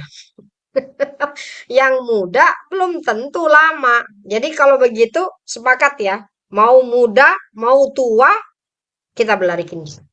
Untuk siapa? Untuk Allah. Jangan santai-santai. Nanti kita bersantai-santainya kapan Ustazah? Kalau begitu kita santai-santai. Sudahlah, di kuburan saja. Hari pertama di kuburan kan nggak ada yang dilakukan. Akhirat itu tempat balasan. Jadi kita nggak akan bekerja lagi. Dunia ini tempat bekerja. Jadi kalau mau istirahat di akhirat aja, bukan di dunia. Nah, ya, maksudnya rehat itu istirahat boleh, tapi istirahatnya bukan dengan membuang-buang waktu dengan percuma. Ada satu ulama mengatakan istirahat itu adalah perpindahan dari satu amal ke amal yang lain. Jadi kalau capek belajar berarti pindah, mungkin bersih-bersih. Kalau capek bersih-bersih, pindah lagi, mungkin berkebun. Seperti itu. Itu namanya istirahat. Istirahat itu bukan berhenti kerja, tapi mengalihkan satu kerja ke kerja yang lain. Karena nggak ada ceritanya umat Islam itu berhenti bekerja. Waktunya harus hari-harinya bekerja, bekerja, bekerja. Ya, insya Allah dalam pekerjaan itu kita diberikan keberkahan ya. Kemudian kita masuk lagi. Tadi kan Ustazah katakan surat At-Takasur juga intinya adalah kita diminta untuk perhatian pada rohani, bukan perhatian pada jasmani. Kenapa coba rohani harus lebih diperhatikan? Perhatikan, rohani ini, komponen rohani ini ada akal, ada nafas, ada hati. Kenapa Ustazah katakan kok rohani masuk ke akal, masuk ke nafas, masuk ke hati Ustazah? Ini akal diartikan akal, dua, nafas itu diartikan jiwa, hati. Coba sekarang begini, yang namanya rohani itu yang nggak kelihatan, berarti unsur batin. Yang namanya jasmani itu unsur zahir. Perhatikan, sekarang Ustazah tanya, akal siapa yang bisa lihat akal? Gak ada. Karena dia unsur rohani. Siapa yang bisa melihat jiwa? Gak bisa. Karena dia unsur rohani, bagian dalam. Siapa yang bisa lihat hati? Gak bisa. Ustazah kalau otak itu bagian jasmani. Karena bisa dilihat. Tapi akal bukan otak. Akal itu adalah fungsi dari otak. Proses berpikir. Jadi kalau punya otak nggak mau berpikir, nggak disebut berakal. Cuma berotak saja. Ya. Karena akal itu adalah proses berpikir. Nafas itu jiwa manusia. Ada jiwa yang mutmainnah, tenang, akan kembali ke Tuhannya dengan perasaan ridho, tenang. Ada yang napasnya itu lawamah, kadang naik ke atas, kadang ke bawah.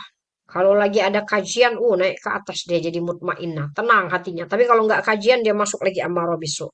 Amarah bisu itu apa? Jiwa yang selalu mengajak pada keburukan. Dikit-dikit mau buat buruk, dikit-dikit mau buat-buat yang nggak betul. Lawamah jiwanya masih bolak-balik. Kadang tenang, kadang susah. Nah, kadang tidak tenang. Kalau mutmainah stable dalam ketenangan. Ini nafas. Ini juga bagian rohani. Hati bagian rohani. Jadi sekarang kalau ditanya, unsur kita ini ruh dan jasad. Nah, ya. Lihat di sini. Wa iz qala rabbuka lil malaikah inni khaliqum basyara. Aku ingin mencipta manusia, wahai para malaikat. Manusia itu apa? Min salsalim min hamaim masnun. Dia tercipta dari tanah liat kering yang diberi bentuk, berarti jasadnya.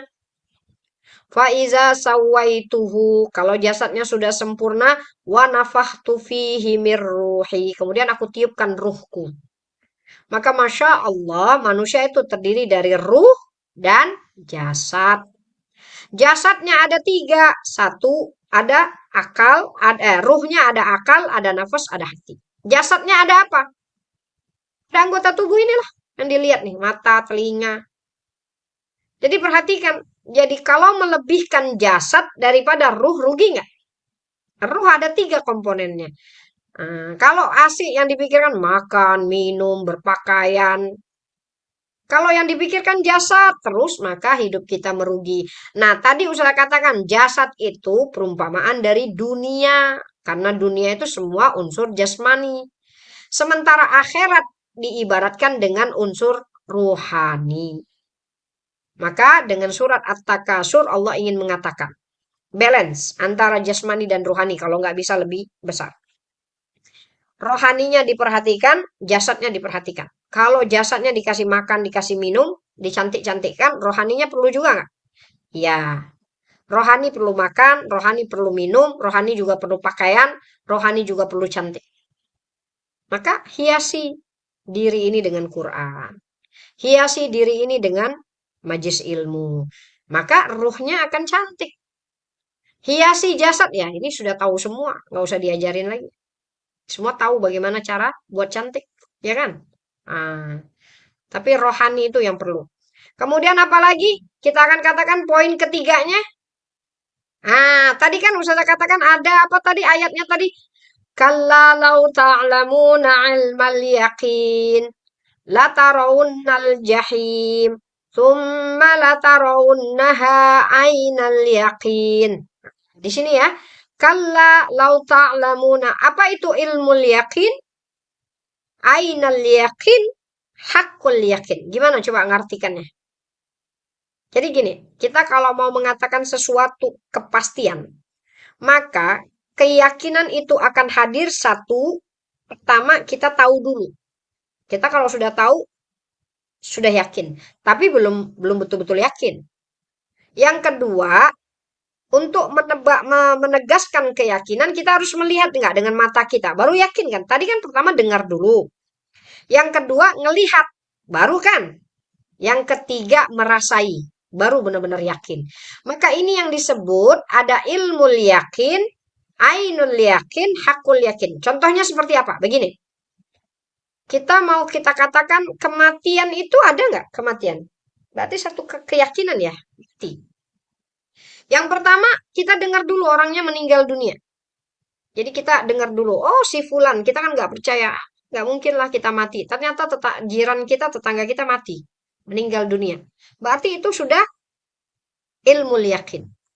Jadi kita yakin, oh iyalah saya percayalah ada kematian orang jiran saya, tetangga saya mati. Meninggal dunia. Oke, itu baru ilmu yakin. Yang kedua, ainul yakin. Kalau sudah sakratul maut, lihat malaikat mau nyabut nyawa, itu ainul yakin, ngelihat malaikatnya. Yang ketiga, hakul yakin. Gimana hakul yakin? Pas dicabut nyawa, itu namanya hakul yakin.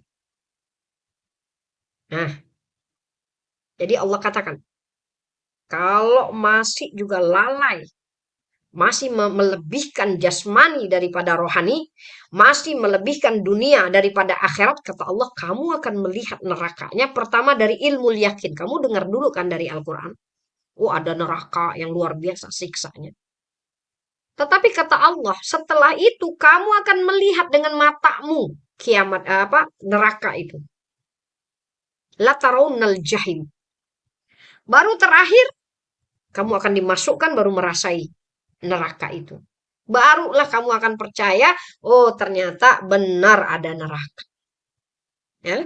Jadi Allah mengingatkan kita, kalau masih juga buat seperti itu, kamu akan ainul yakin, ilmu yakin, kamu dengar dulu tentang nerakanya. Yang kedua, kamu akan melihat nerakanya. Yang ketiga, kamu akan dicemplungkan dalam nerakanya. Sama nggak tadi dengan surat yang sebelumnya tadi? Surat Al-Qari'ah, At-Takasur dengan Al-Humazah. Nyambung nggak tadi? Latarawunnal jahim. Pertama, kamu dengar dulu tentang kiamatnya. Yang kedua, kamu melihat kiamatnya. Yang ketiga, kamu akan berada dalam kiamat itu. Baru kamu memahami ya.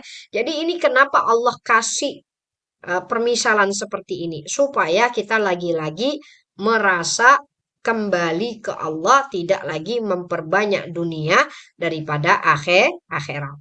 Oke. Kemudian lagi masuk di sini ya, semua nikmat akan dipertanggungjawabkan. Itu ada pada ayat berapa? Summalatus alunna yauma idzin anin naim. Jadi Ustazah ngejelasin poin ini per ayat ya.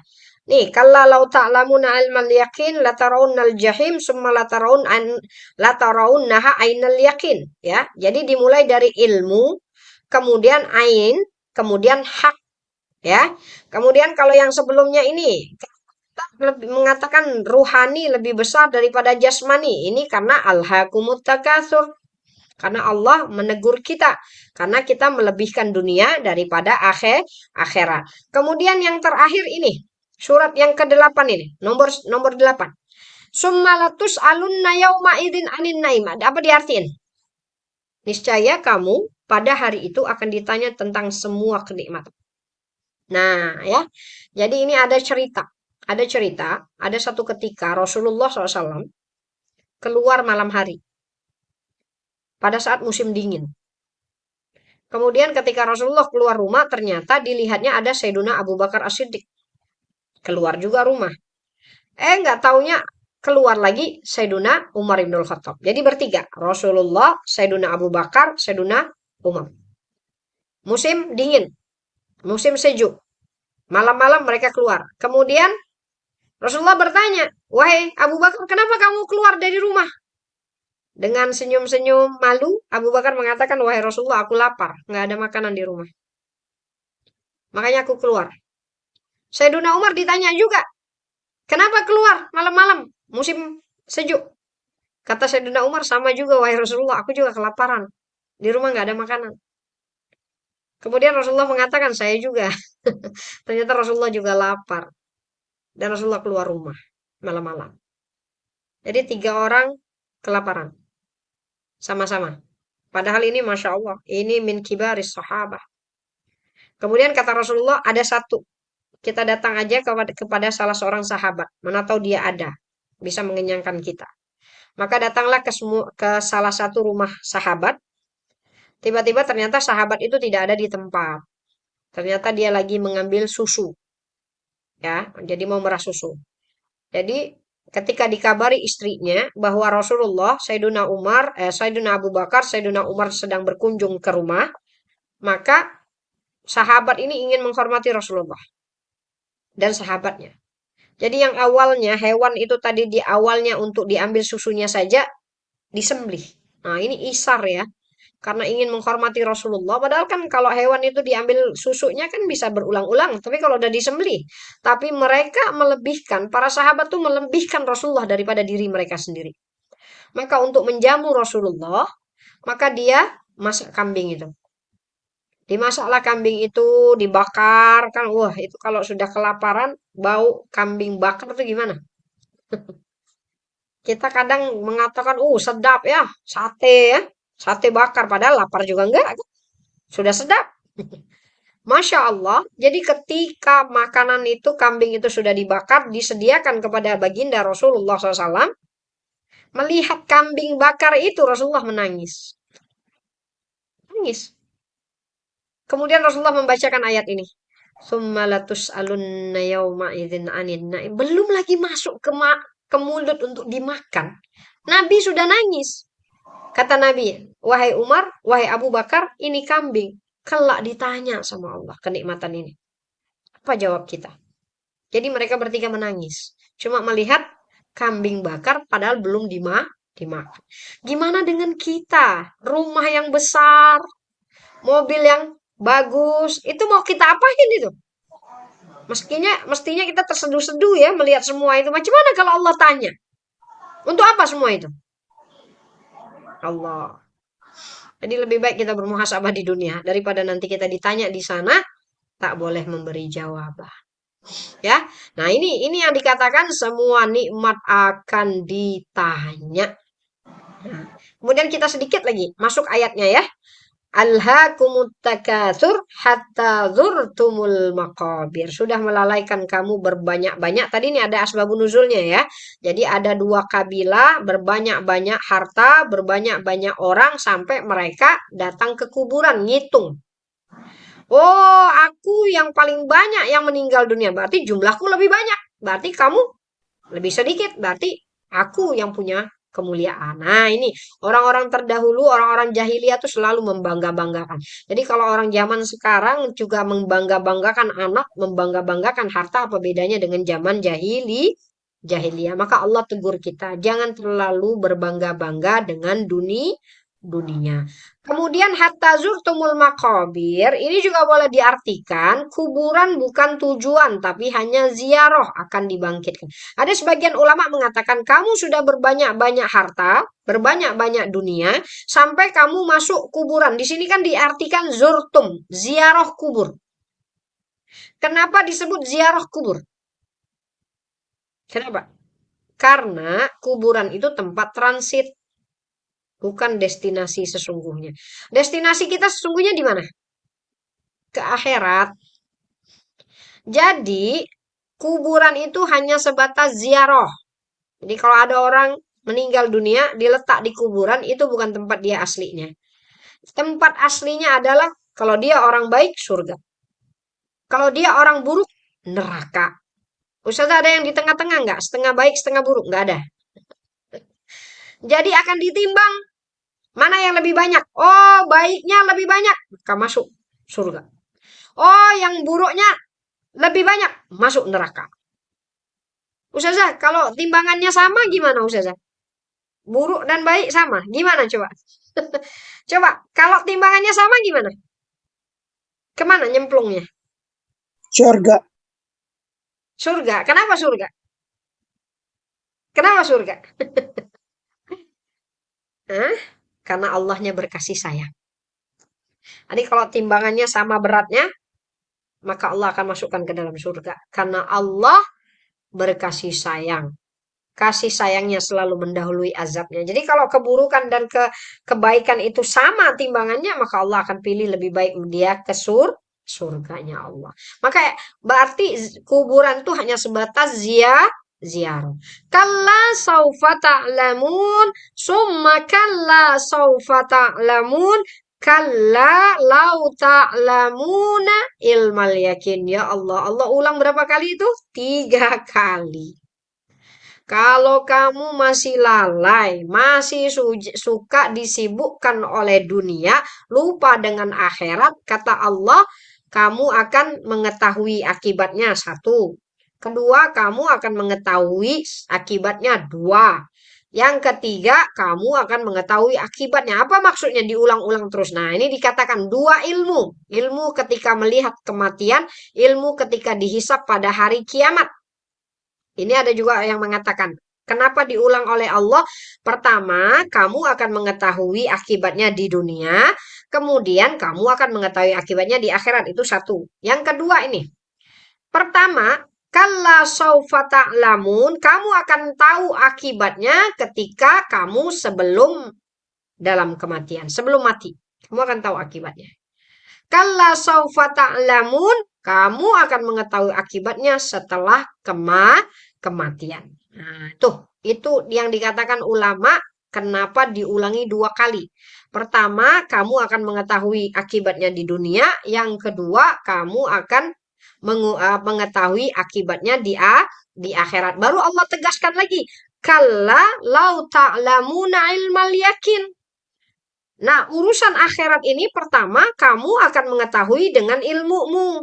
Berarti kamu cuma dengar. Latarawunnal jahim, kamu akan melihat dengan mata kepala sendiri. Baru summa latarawunnaha ainal yakin. Ainal yakin sama latarawunnal jahim disamain ya. Ainal yakin, latarawunnal jahim berarti kamu akan melihat dengan matamu. Tapi ada tingkatan yang terakhir lagi, kamu akan merasai. Kamu akan masuk ke dalam api neraka. Jadi ini tujuannya cuma 1. Allah ingin memberi peringatan dan sifat peringatannya jelas. Jadi kata Allah begini, kamu kan masih nggak percaya karena selama ini kamu cuma dengar neraka. Maka Allah pastikan neraka itu bukan hanya kamu dengar. Kalau kamu sudah meninggal dunia, neraka itu akan kamu lihat. Karena orang yang sudah meninggal dunia, kalau dia dia orang baik, dia akan mendapatkan kenikmatan kubur. Kenikmatan kubur itu pintu ke surga. Kalau dia orang buruk, dia akan mendapatkan azab kubur. Azab kubur itu adalah pintu neraka. Jadi berarti kalau dia sudah mati, dia akan merasai apa yang dia akan dapatkan dari api neraka. Dan dia juga akan merasai apa yang dia dapatkan dari surga. Tsumma latus'alunna yauma idzin anin naim maka kamu akan ditanya untuk kenikmatan-kenikmatan yang kamu rasai di dunia. Nah, di sini Ustazah kasih contoh lagi juga ya. Perkaranya dengan Nabi Allah Ibrahim alaihissalam ya. Nabi Allah Ibrahim alaihissalam itu kan minta Allah tunjukkan bagaimana kaifa tuhyil mauta. Ya kan? Ya Allah, tunjukkan aku bagaimana engkau menghidupkan. Maka kata Allah, awalam tu'min? Wahai Ibrahim, apakah kamu tidak yakin aku menghidupkan? Aku mematikan? Maka Nabi Ibrahim menjawab, bala, aku sudah yakin. Tetapi kan Nabi Ibrahim ingin melihat keyakinan itu secara mata. Nah, jadi ada ilmu yakin, ada ainul yakin. Jadi ada yang awalnya kita dengar dari pembicaraan, ya, dari khobar Al-Quran. Yang kedua kita lihat dengan mata kepala sendiri. Yang terakhir kita akan dimasukkan ke dalam surganya Allah atau na'udzubillah dalam nerakanya Allah ya. Jadi ini saja yang berkaitan dengan surat At-Takasur. Silahkan kalau ada yang mau ditanyakan, Ahlan. Ya, ada 15 menit lagi. Kalau ada yang mau menyampaikan.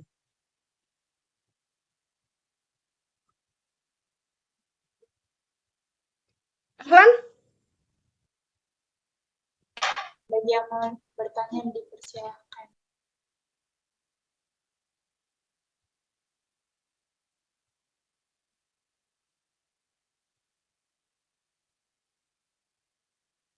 Ya. Ahlan wa sahlan. Kalau ada yang mau ditanyakan, cepat ya. Karena Ustazah akan berhenti jam 3 pas ya. Jam 3 pas. Oke, silakan. Adik-adik, ada yang mau ditanyakan? Kalau nggak mau bertanya, Ustazah yang bertanya. Saya bertanya, Ustazah. Oke, boleh, Ahlan. Iya. Ini apa? Tadi, RQA ini apa? oh, RQA ini Rumah Quran An-Nahdah. Rumah Quran An-Nahdah, Ustazah. Rumah Quran Saya Hanifah. Ya, saya Hanifah, Ustazah. Mohon maaf, belum diedit tadi. Pak, nggak apa-apa. Itu Rumah Quran Ar-Raudhah itu di mana? Di Palembang juga? Sama dengan MIK ini, enggak? Bukan, Ustazah. Ini Rumah Quran ini yang sama teman-teman saya aja di online. Oh ya, nggak apa-apa. Biar Ustazah kenal juga dakwah Qurannya kan? Iya. Iya. Di Tulungagung, Ustazah. Quran itu di mana?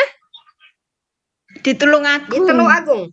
Oh gitu. Belajar ngapal juga? Iya, hafal Quran sama sedikit-sedikit tadabbur belajar gitu, Ustazah. Masya Allah, alhamdulillah. Insya Allah Allah mudahkan. Iya, apa pertanyaannya? Iya. Iya, Ustazah, saya tertarik sekali dengan itu tadi, terutama yang at-taubah tadi ya, Ustazah ya.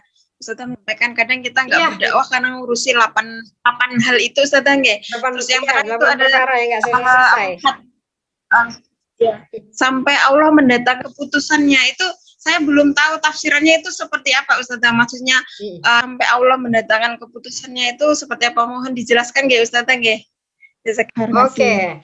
Memang ya, tadi Ustazah nggak sampai akhir karena kita cuma fokus yang 8 perkara yang melalaikan itu ya. Jadi kan Allah katakan, kalau seandainya 8 perkara itu membuat kamu lebih 8 perkara itu lebih kamu cintai, berarti kan kamu hanya fokus 8 perkara, sementara Allahnya nomor kesekian gitu kan. Nah, lebih kamu cintai dari Allah, lebih kamu cintai dari Rasulullah, lebih kamu cintai dari dakwah. Kalau ditanya tadi, urusannya, semua itu, oke. Fatarabbasu, kata Allah, tunggulah. Perhatikan. Sekarang saya tanya, apa yang disuruh Allah nunggu? Nunggu dapat nikmat kah? Gak mungkin. Pasti kata Allah, tunggulah azabnya. Kira-kira Allah menyembunyikan nggak ini azabnya? Fatarabbasu, kata Allah, tunggulah. Maka ulama mengatakan sesuatu yang membuat kita penasaran itu mestinya lebih dahsyat. Lebih dahsyat hukumannya. Jadi kalau ketika Allah mengatakan kalau kamu melebihkan 8 perkara itu sehingga kamu lupa sama Allah, lupa sama Rasulullah, lupa sama dakwah, maka kata Allah tunggulah, maka azabnya tidak Allah sebutkan. Berarti ini tambah lebih mengerikan. Tunggulah sampai Allah mendatangkan keputusannya. Berarti sampai Allah mendatangkan azabnya, tunggu saja. Yang harus ditunggu. Kenapa Allah sembunyikan? Pertama, kenapa Allah sembunyikan? Karena Allah ingin menghadirkan rasa takut di hati kita. Kalau masih lalai. Kan pada kenyataannya, kalau ditanya, kenapa sih nggak jatuh cinta sama Allah? Sibuk ngurusin 8 perkara itu. Gimana mau hadir cinta kalau harta siang malam jadi pikiran? Gimana mau jatuh cinta kalau anak, suami, orang tua, orang-orang terkasih jadi pikiran terus-menerus? Gimana mau jatuh cinta kalau ternyata bisnisnya lagi-lagi dikit-dikit bisnis, dikit-dikit bisnis. Nah, ini yang kita katakan. Coba sekarang lihat pembicaraan manusia. Kalau di luar majelis ilmu, apa yang dibicarakan? Coba saya mau tanya. Kalau di luar dari sini nggak mungkin ya bicarain tentang dibicara tentang Allah dikit aja. Semuanya bicara tentang istrinya, anaknya, kerjanya dan lain sebagainya. Maka ketika Allah katakan fatarabbasu, nanti kata Allah, lihatlah apakah kamu akan bahagia dengan 8 perkara itu? Kamu siang malam mikirin anakmu. Apa betul anakmu bisa membahagiakan dirimu? Mana tahu kamu akan menangis karena anak nantinya. Ditinggal anak. Padahal siang malam yang diurus cuma anak. Ditinggal suami. Padahal siang malam yang diurus suami. Kata Allah, tunggu aja. Pasti akan ada kekacauan. Maka berapa banyak orang yang terlalu jatuh cinta dengan 8 perkara. Allah uji nggak dengan 8 perkara itu? Allah uji. Terlalu cinta dengan suaminya, ternyata suaminya lari. Terlalu cinta dengan suaminya, oh kalau saya enggak lah Ustazah, suami saya jatuh cinta. Gimana kalau dia meninggal dunia duluan? Meninggalkan kita sendirian? Kecewa enggak? Kecewa, karena terlalu besar cintanya. Maka selalu kita akan katakan 8 perkara itu kalau terlalu besar di dalam hati, maka kalau Allah uji sedikitnya luar biasa. Itulah yang dimaksudkan oleh Allah fatarabbasu. Silakan saja fokus ke 8 perkara itu. Apa betul 8 perkara itu bisa membahagiakan kita sampai kita meninggalkan Allah? Ala bizikrillahi tatmainnul qulub. Yang boleh membuat hati kita bahagia itu cuma Allah. Kalau Allah kita tinggalkan demi anak, apa betul anak boleh membahagiakan kita? Nah, ini satu muhasabah. Satu muhasabah. Yang waktunya nggak cukup, nggak ada waktu untuk Allah. Tadabbur Al-Quran nggak punya waktu. Kalau ditanya apa? Ngurus anak. Menangis di hadapan Allah nggak punya waktu karena nggak punya ilmu, nggak tahu apa-apa tentang Allah. Gimana? Mau nangis. Kalau ditanya kenapa? Oh, sibuk cari harta. Berarti bisnis. Berarti kekayaan. Jadi Masya Allah. Kalau memanglah 8 perkara itu bisa membuat hati kita tenang, Allah nggak akan tegur kita di surat At-Taubah ayat 24. Ya. Jadi fatarabbasu hatta ya'tiyallahu bi amrih.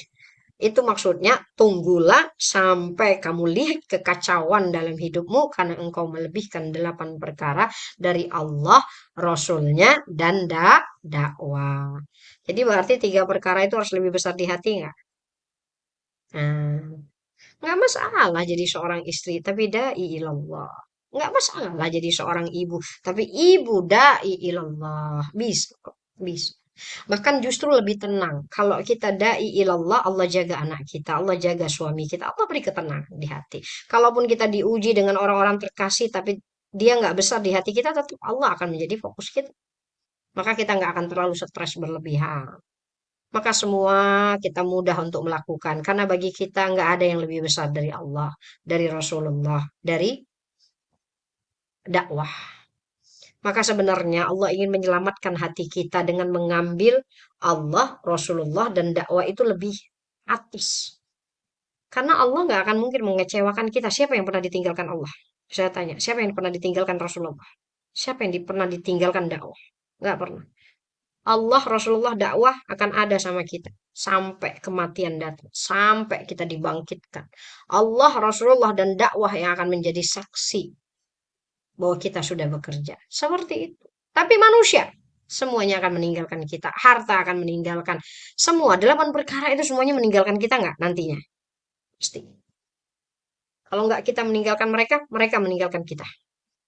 Jadi antara dua saja, kita mati duluan, meninggal duluan, atau mereka yang duluan hancur. Kan seperti itu. Jadi Masya Allah, kalau Allah meminta cinta yang luar biasa untuknya, untuk Rasulullah, untuk dakwah, sebenarnya ingin membuat hati kita tenang. Jangan sampai kita tersakiti oleh 8 perkara. Oke, silakan. Kalau ada lagi yang lain, Ahlan? Khairan kasih Ustazah ya. Iya, Ahlan? Bagus ya pertanyaannya, karena memang nggak usah selesaikan tadi di situ. Yang di akhir, apa yang menunggu kita. Jadi mengerikan ya akan menunggu kita. Kamu akan diuji dengan apa yang kamu cintai. Hati-hati. Hati-hati jatuh cinta. Ya, kamu akan diuji dengan yang kamu cintai. Jadi apa-apa yang kita cintai, kalau Allah ambil sakit hati nggak? Sakit hati. Maka jangan berlebihan jatuh cintanya. Berlebihanlah jatuh cinta sama Allah. Jatuh cinta sama Rasulullah, jatuh cinta sama dakwahnya. Oke, ada lagi? Silakan kalau ada yang satu lagi sebelum saya tutup. Assalamualaikum Ustazah. Assalamualaikum. Waalaikumsalam warahmatullahi wabarakatuh. Iya, ahlan itu. Bentar dulu, yang santri-santri itu Kak mau nanya kan? Hah? Ya, coba bentar ya, Mbak Lili. Yang santri itu coba usah. Yang banyak-banyak itu mau nanya nggak? Yang nanya yang banyak-banyak tuh. Hah? Udah paham semua ya? Ya. Ada yang mau ditanya nggak di situ? Mbak-mbak santri itu. Hah? Belum ada. Buka. Belum ada? Hah?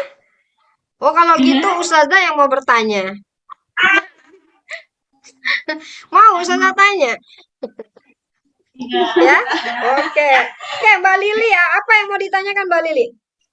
Ya, Ustazah sehat selalu, amin. Ngasih ilmu terus, alhamdulillah. Alhamdulillah, amin, amin, ya. Ustazah gini kan, kalau yang kita cintai kan Allah, Rasul sama dakwah. Nah, kalau ibu rumah tangga dakwahnya itu ke anak, ke suami, tapi ibu rumah tangganya itu dulunya nggak sekolah tinggi, nggak mondok, itu bagaimana? Takut nggak dihargai, Ustazah? Nah, dihargai. Jadi begini, dakwah itu kan nggak selamanya ngajar kayak ustazah ya. Dakwah itu kan ngajak orang jatuh cinta. Ya. Jadi kalau yang dinamakan dakwah, sebenarnya dakwah itu kan walaupun satu kata nih, ngebangunin suaminya sholat subuh. Itu sudah dakwah sebenarnya. Makanya kita kalau disibukkan dengan dunia sampai nggak sempat nyuruh suami untuk berjamaah di masjid, kita kalau itu memang sudah keterlaluan kan? Sudah keterlaluan kita disibukkan dengan hal-hal duniawi, kita nggak perhatian anak kita tuh sholat atau enggak. Yang penting sekolah, yang penting selesai sekolahnya, kalau dapat ijazah terus kerja. Kita mementingkan dunia. Sementara sebenarnya dakwah kita itu untuk akhirat juga ada. Jadi saya ingin katakan, dakwah itu luas ya. Dakwah itu berarti kita menyebut Allah dalam ucapan kita ketika bicara tentang suami. Bicara tentang anak. Jadi sama anak tuh keluarkan kata-kata yang ada Allahnya. Walaupun nggak sekolah. Walaupun kita nggak di pondok, nggak ada apa-apa. Itu karena giroh kita. Nah, tapi memang kalau kita nggak banyak tahu ilmunya, maka dakwah kita itu kadang memang kurang menyentuh. Karena kan kadang orang mau berdakwah tapi caranya cuma memerintah saja. Cepat sholat. Kalau anaknya nanya, kenapa mah gitu kalau sholat? Diem dia nggak tahu apa-apa tentang sholatnya juga. Ya pokoknya sholat itu wajib. Nah, nggak sampai di situ nggak boleh menghadirkan cinta ke anak-anak. Karena kita kalau ditanya kenapa harus sholat, kenapa tetangga saya nggak sholat mah? Nah, kayak gini kan berarti orang tua harus bermakrifah supaya mentransfer makrifahnya ke anak-anaknya. Jadi gimana lah caranya? Kalaupun benar-benar nggak benar-benar sekolah yang formal, paling nggak banyak baca, banyak dengar, ya. Terus sekarang kan banyak ceramah-ceramah online, ya. Belajar juga. Jadi makanya usaha selalu menarget ibu-ibu rumah tangga nih yang ngaji kan? Ya nggak, ibu rumah tangga yang usaha target. Karena masya Allah di balik satu ibu ada berapa keluarga di rumah yang tercerahkan kalau usaha mencerahkan satu ibu rumah tangga? Suaminya tercerahkan, anaknya tercerahkan. Nah, ini yang kita katakan kalau kita ngambil tangan ibu-ibu rumah tangga, Masya Allah, mereka boleh memanage rumahnya dengan cantik. Mereka boleh menghadirkan cinta di dalam rumahnya. Seperti itu. Makanya jangan sampai hanya belajar, tapi tidak mengajar. Jadi kalau sudah berzoom dengan ustazah berjam-jam, sudah praktekkan ilmunya di rumah. Insya Allah nggak ada yang komplain kok. Kalau kita lupa-lupa tinggal bawa aja catatannya. Kan? Nanti sebentar ya, Mama tadi sampai setengah ya, bentar. Nah, bukan ini bukunya. Jadi insya Allah anak-anak paham lah kan, paham lah kalau ibunya bicara itu, ya.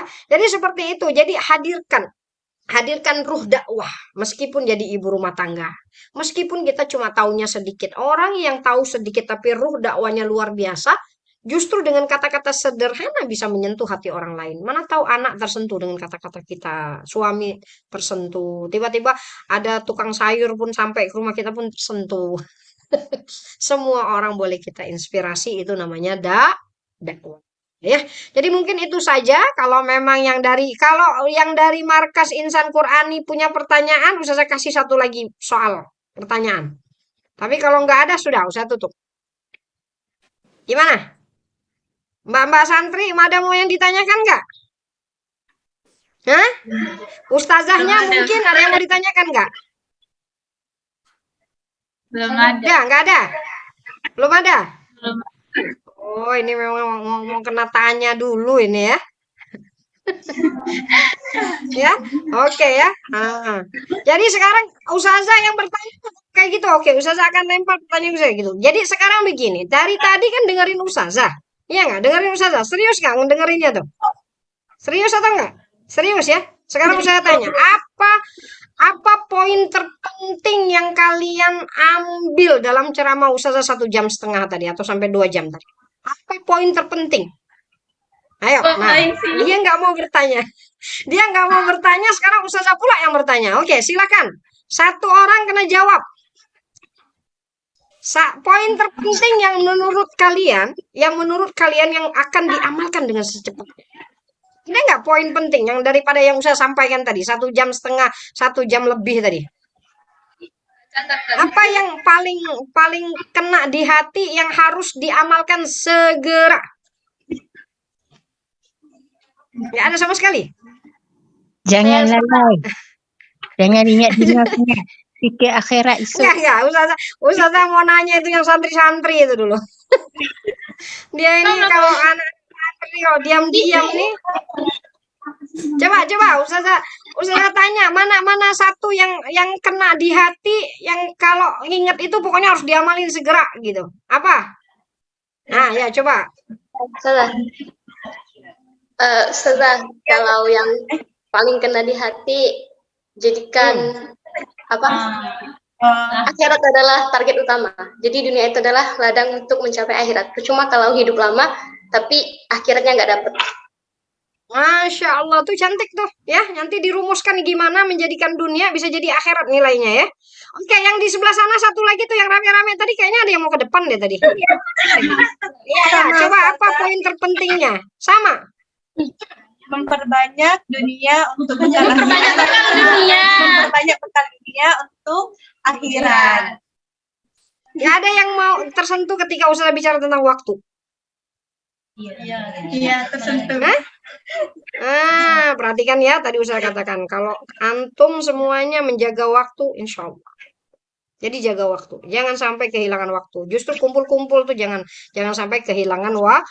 Waktu lebih berharga bahkan dari segalanya apa yang ada di dunia. Jadi insya Allah belajarnya cuma berapa tahun tapi ilmunya luar biasa. Ulama dulu gitu, usianya 45 tahun meninggal dunia tapi karyanya luar biasa karena mereka perhatian dengan waktu. Ya, oke, mungkin itu saja yang boleh Ustazah sampaikan. Kalau ada sepanjang dari kata-kata Ustazah yang tidak berkenan di hati, ya Ustazah minta maaf. Kalau ada ayat-ayat Allah atau hadis-hadis baginda Nabi juga yang disampaikan ada kesilapan, Ustazah juga minta maaf kepada Allah. Ustazah mohon ampun. Akhirul kalam. Assalamualaikum warahmatullahi wabarakatuh.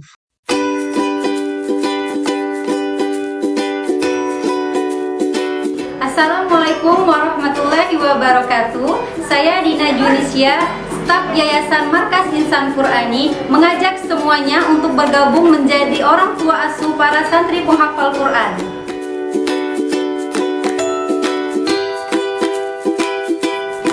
Otama, Otami, dan Otaba adalah program Yayasan Markas Insan Qur'ani yang membantu para penghafal Quran berupa duafa, yatim, miskin, atau santri berprestasi dalam bentuk pendanaan setiap bulannya.